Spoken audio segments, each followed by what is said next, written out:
நம்ம வீட்டில் எப்பொழுதும் புதுசாக ஒரு டிஷ் பண்ணணும்னு நினைப்போம். எப்பொழுதுமே நம்ம தேடிகிட்டே இருப்போம், படிச்சுட்டே இருப்போம், புதுசாக ரெசிபி கிடைக்குதா அப்படின்னு. இன்றைக்கி நான் அந்த மாதிரி ஒரு வித்தியாசமான ஒரு ரெசிபி எடுத்திருக்கேன். வெஜிடேரியனாக மாற்றுறதுக்கு. அது என்னென்னா ஒரு கேரளா பேஸ்டு மொய்லி டிஷ் தான். இது ஜென்ரலாக ஃபிஷ்ஷை வச்சு பண்ணுவாங்க. பட் இன்றைக்கி பியூராக வெஜிடபிள் வச்சு வெஜிடேரியனுக்காக பண்ணுறோம். ஒரு ஈஸியான ப்ராசஸ். தேங்காய் எண்ணெய் வச்சு ஒரு கேரளா டச், ஒரு கேரளா ஸ்பெஷல். ஸோ வித்தியாசமாக நீங்கள் வீட்டில் ஒரு கறி பண்ணணும்னு நினச்சிங்கன்னா இதை கண்டிப்பாக ட்ரை பண்ணி பாருங்கள். இது ஒரு ஸ்டியூ மாதிரி தான் இருக்கும், பட் ஆனால் கொஞ்சம் வித்தியாசமாக இருக்கும். ஐம் சுந்தர். Welcome to ரெசிபிச்செக்கர்.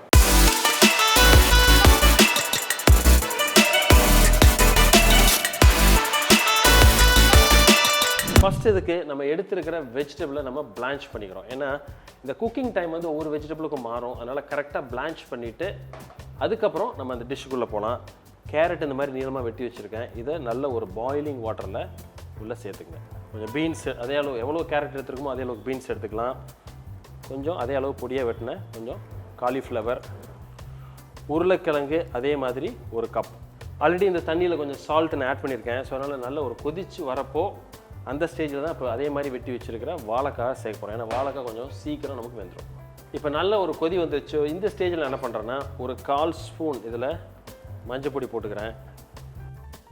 அதுலேயே இப்போது நம்ம நீளமாக வெட்டி வச்சுருக்கிற வாழைக்காய் அதுவும் ஒரு கப் இப்போ நம்ம ஆட் பண்ணிக்கலாம்.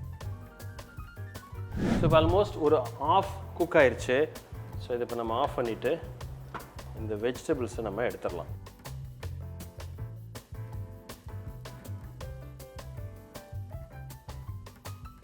ஒரு பேன் எடுத்துகிட்டு ஒரு 3 டீஸ்பூன் அளவுக்கு தேங்காய் எண்ணெய் எடுத்துக்கிறோம். ஏன்னா அந்த தேங்காய் எண்ணெய்க்குன்னு ஒரு தனி ஒரு வாசனை உண்டு. ஸோ இன்றைக்கி நம்ம குக்கிங் வந்து தேங்காய் எண்ணெய் தான் யூஸ் பண்ணுறோம். ஒரு 1/2 ஸ்பூன் வெந்தயம், கொஞ்சம் கருவேப்பிலை, ஒரு ஸ்பூன் அளவுக்கு பொடியாக வெட்டின இஞ்சி, அதே அளவுக்கு கொஞ்சம் பூண்டு,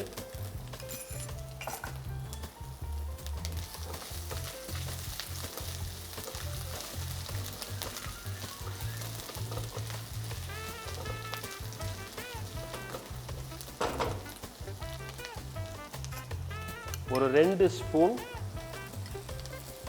பொடியாக வெட்டின பச்சை மிளகாய்,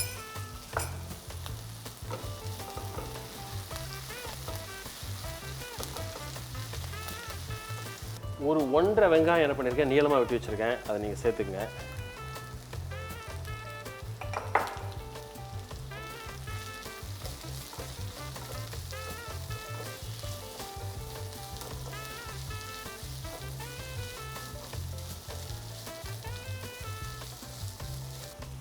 இந்த ஸ்டேஜில் இது கொஞ்சம் தேவையான அளவு உப்பு போட்டுக்கலாம்.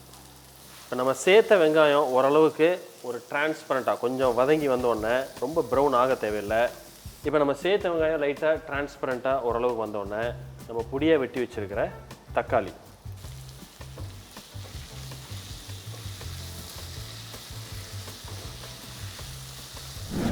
இப்போ ஒரு 1/2 ஸ்பூன் அளவுக்கு மஞ்சள் பொடி,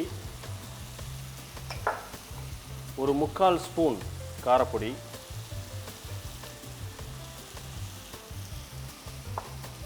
அதே மாதிரி ஒரு 1/2 ஸ்பூன் கொரியாண்டர் பவுடர், கொத்தமல்லி பொடி, மீட் மசாலா அன்றைக்கி ஆட் பண்ணியிருக்கேன். இந்த கறி மசாலா பொடி அது ஒரு 1/2 ஸ்பூன்.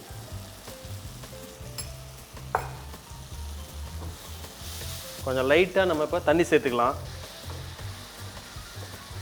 ஸோ இது இப்படியே ஒரு 5 நிமிஷம் பொறுமையாக சிம்மரில் வச்சு கொதிக்க விடுங்க. நான் ஒரு மூடி போட்டுடுறேன். ஒரு சின்ன எலுமிச்சம்பழம் அளவுக்கு புளியை வார்ம் வாட்டரில் நான் கரைச்சி வச்சுருக்கேன். ஸோ அதை இப்போ இதில் நான் சேர்த்துக்கிறேன்.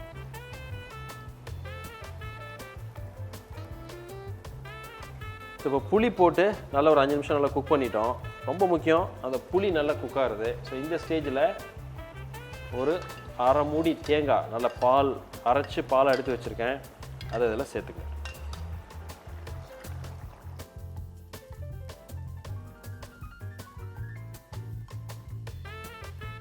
ஸோ இப்போ நம்ம தேவையான அளவு உப்புலாம் இருக்கான்னு நம்ம செக் பண்ணிக்கலாம். பர்ஃபெக்ட். ஸோ நல்ல ஒரு கொதி வந்துருச்சு. ஸோ இப்போ ஏற்கனவே நம்ம பிளான்ச் பண்ணி வச்சுருக்கிற காய்கறி அதை நம்ம இதில் சேர்த்துக்கலாம். எவ்வளோ வேணுமோ அந்த அளவுக்கு நீங்கள் போட்டுக்கலாம். ஸோ இப்போ நல்ல ஒரு கொதி வந்துருச்சு. இப்போது காய்கறி போட்டு அருமை கொஞ்சம் இது கொஞ்சம் ஆறணுன்னா கொஞ்சம் லைட்டாக திக்காகும், ஏன்னா தேங்காய் பால் நம்ம ஊற்றிருக்கோம். ஸோ இந்த ஸ்டேஜில் இதை அணைத்து விட்டு கொஞ்சம் கொத்தமல்லி, அருமை. அதுக்கு மேலே லைட்டாக முக்கியமாக 1 ஸ்பூன் அளவுக்கு தேங்காய் எண்ணெய் வாசனைக்காக. ஸோ ஒரு அருமையான ஸ்டியூ மாதிரி கொஞ்சம் வித்தியாசமான ஒரு டிஷ், கேரளாவில் ரொம்ப ஃபேமஸாக இருக்கிற மொய்லி டிஷ். வெஜிடபிள் வச்சு நம்ம அழகாக பண்ணியிருக்கோம். பார்த்து என்ஜாய் பண்ணியிருப்பேன்னு நினைக்கிறேன். இடியாப்பம், அதே மாதிரி தோசை, இட்லி, இது எல்லாத்துக்கும் ரொம்ப அருமையாக போகும், சாதத்துக்கும் ரொம்ப அருமையாக இருக்கும். ஸோ கண்டிப்பாக நீங்கள் ட்ரை பண்ணிவிட்டு உங்களுக்கு எப்படி வந்திருக்கு அப்படின்னு எங்களுக்கு ஒரு கமெண்ட் பண்ணுங்கள். இந்த வீடியோ பிடிச்சிருந்தா உங்கள் ஃப்ரெண்ட்ஸோட ஷேர் பண்ணுங்கள். நீங்கள் இது வரைக்கும் இந்த சேனல் சப்ஸ்கிரைப் பண்ணலைன்னா சப்ஸ்கிரைப் பண்ணிவிட்டு அந்த பெல் ஐக்கானை கிளிக் பண்ணிடுங்க. இதே மாதிரி இன்னொரு நாள் ஒரு ரீஜனில் இருக்கிற ரொம்ப ஃபேமஸான டிஷ்ஷை நான்வெஜ்ஜாக இருந்தால் கூட வெஜ்ஜாக மாற்றி உங்களுக்கு நான் கொடுக்குறதுக்கு மீட் பண்ணுறேன். அது வரைக்கும் ஹாப்பி குக்கிங்.